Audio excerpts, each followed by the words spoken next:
O que é a discussão da vez aí? Esse aqui onde vai tá com o DS ali, ó.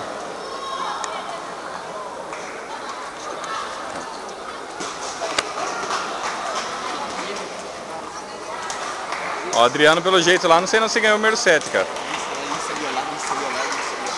O que tem? Ela tá chorando?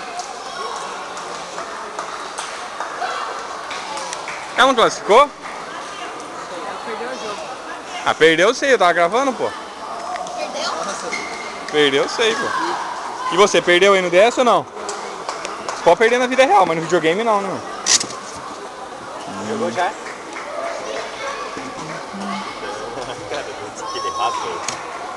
Churururu. Churururu. Abre aí, devagarzinho, fazer o barulhinho. Vai.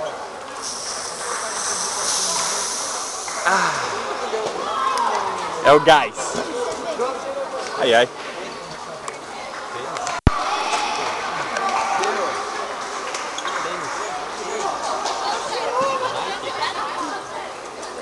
Azul, da Nike.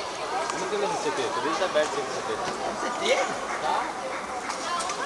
Ô, cadê a nariz? Tá gelada lá. Zoa ela lá, vai lá. Vai perder mesmo? Perdeu, tá triste, chorando. Desamparada. Desmamada. Desmamado, desamparado. O que é isso? É bebida de atleta? É. É? Soda. Vai apertar. Soda cáustica. Vai apertar.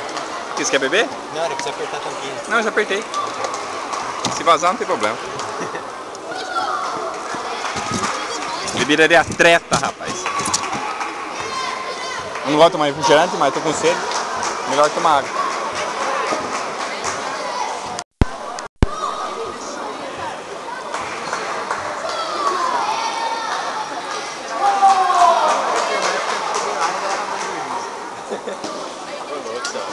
Você tá falando que você é gorda. Na época que eu cheguei lá, você era mais gordinho. Gordinho? Tava quase 90 quilos, velho. Eu lembro quando você jogava pro Paulinha, lembra? Nossa, faz tempo, hein? Eu assisti, lembra? Eu lembro. Tava com o Eduardo lá.